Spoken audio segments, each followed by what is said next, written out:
Hello students, welcome back to the lecture series of Elements of Group First and Group Second. In previous lecture, we studied about hydrogen, its occurrence, position in periodic table and its isotopes. In this lecture, we are going to discuss preparation methods of dihydrogen. Hydrogen can be prepared using many methods. In your textbook, there are two methods of preparation of dihydrogen. First one is by laboratory method and second one is by industrial method. First, we will discuss laboratory method. There are two laboratory methods by which we can prepare dihydrogen. First method is action of hydrochloric acid on zinc granules. See this reaction, zinc in solid state reacted with HCl. HCl means hydrochloric acid and form zinc chloride and dihydrogen. Okay. So in this way we can prepare dihydrogen, that is H2 in laboratory. Now second method, dihydrogen can be prepared by the action of aqueous solution of sodium hydroxide on zinc. Means first method is action of hydrochloric acid, that is HCl, on zinc, and second one is the action of sodium hydroxide on zinc. Observe this reaction carefully. Zinc plus twice NaOH gives you Na2ZnO2 and H2. So here is product of our interest. So by using this method we can prepare dihydrogen. Okay. Then now we are going to discuss preparation of dihydrogen by industrial method. First method is by electrolysis of pure water. Pure water is a poor conductor of electricity. Why pure water is a poor conductor of electricity? Because pure water contains minimum number of ions in it. Okay, and therefore pure water is poor conductor of electricity. So dilute aqueous solution of acid or alkali is used to prepare dihydrogen by electrolysis. Electrolysis means what? Electro means electricity and lysis means breakdown or decompose. That is, electrolysis of water is the process of using electricity to decompose water into oxygen and hydrogen gas. For example, electrolysis of dilute aqueous solution of sulfuric acid yields 2 volumes of hydrogen at cathode and 1 volume of oxygen at anode. बघा इथे water घेतलेलं आहे आणि त्याचं electrolysis केलेलं आहे. Okay, electrolysis म्हणजे काय सांगितलं की ब्रेकडाऊन करायचं वॉटरचं in the presence of electricity. Electricity use करून वॉटरचं ब्रेकडाऊन करायचं. मग वॉटरचं ब्रेकडाऊन केल्यावर तुम्हाला काय मिळणार आहे? H2 गॅस मिळणार आहे आणि ऑक्सिजन गॅस मिळणार आहे.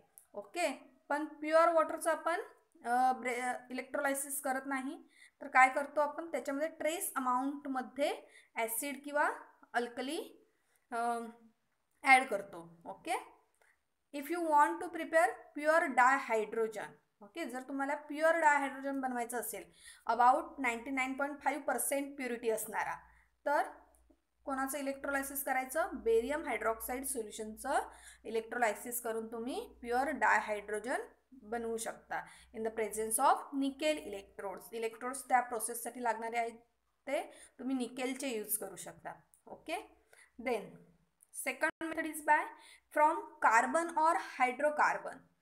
There are 3 stages involved in this industrial process of preparation of dihydrogen. First stage is reaction of steam on hydrocarbon or coke at 1270 Kelvin temperature in presence of gas gives water gas, which is a mixture of carbon monoxide and hydrogen.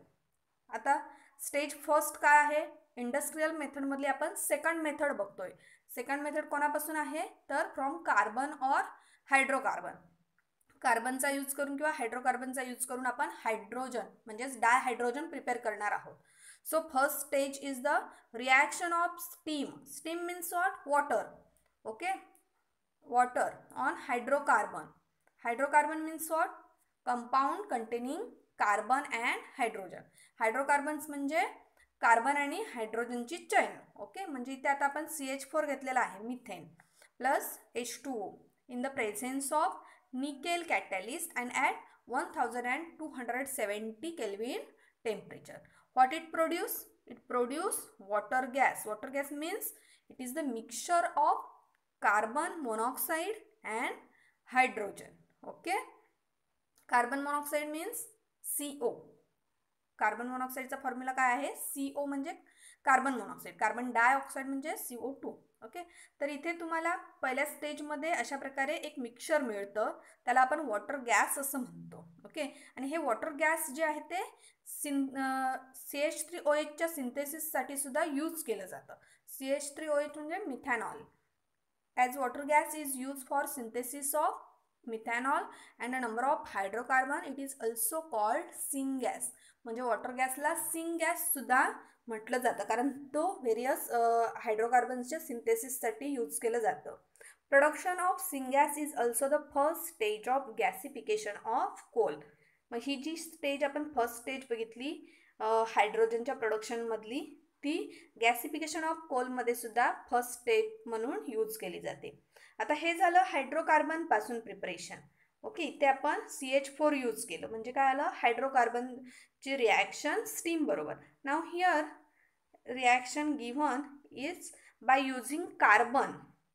जर तुम्ही कार्बनची reaction केली H2O बरोबर, H2O in gaseous state means steam. Okay, steam बरोबर जर reaction केली at same temperature, that is 1270 Kelvin temperature, then it forms mixture of water gas. Water gas means mixture of carbon monoxide plus hydrogen.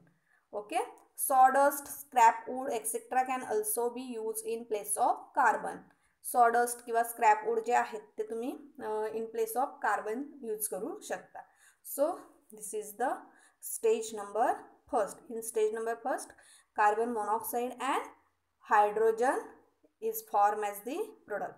Now stage second, water gas shift reaction. जो आपल्याला first स्टेपमध्ये water gas form झाला आहे त्याचं shifting कसं केलं? The carbon monoxide in the water gas is transform into carbon dioxide by reacting with steam in presence of iron chromate as catalyst. पहिल्या स्टेपमध्ये कोणता कॅटॅलिस्ट यूज केलेला? निकेल कॅटॅलिस्ट, आणि टेम्परेचर होतं 1270 केल्विन टेम्परेचर. ओके, आता बघा इथे कोणता कॅटॅलिस्ट आहे? Iron chromate catalyst, and temperature use is 673 Kelvin temperature. So in this stage, carbon monoxide formed in the first stage is converted into the carbon dioxide. Okay, जो carbon monoxide होता पहिल्या स्टेपमध्ये form झालेला किंवा जो water gas mixture जे form झालेलं होतं ते कणामध्ये कन्वर्ट केलं जातं, CO2 आणि H2 मध्ये कन्वर्ट केलं जातं by using the steam. Then आता आपल्याला इथे H2 मिळालेला आहे, म्हणजे आपल्याला या मिक्सचरमधून कोण रिमूव्ह केला पाहिजे? कार्बन डायऑक्साईड काय केलं पाहिजे? रिमूव्ह केला पाहिजे, म्हणजे तुम्हाला H2 मिळेल. कारण आपल्याला कोणाचं प्रोडक्शन बघतोय आपण? डायहायड्रोजनचं. डायहायड्रोजन म्हणजेच काय? H2, बरोबर ना? म्हणून थर्ड स्टेज बघा काय आहे? Stage 3, carbon dioxide is removed by scrubbing with sodium arsenide solution. Scrubbing करतात कार्बन डायऑक्साईडचा आणि तो रिमूव्ह केला जातो. स्क्रबर म्हणजे it is a device which absorb the carbon dioxide. असे डिव्हाइस असतात की जे व्हेरियस केमिकल्सचा यूज करून त्या प्रोसेसमधला जो गॅस फॉर्म झालेला असतो तो ॲब्सॉर्ब करून घेतात. मग कार्बन डायऑक्साईड फॉर्म करण्यासाठीचा जो स्क्रबर असतो तो यूज करून कार्बन डायऑक्साईड ॲब्सॉर्ब करून घेतला जातो. मग तिथे कोणता प्रोडक्ट राहणार शिल्लक? डायहायड्रोजन.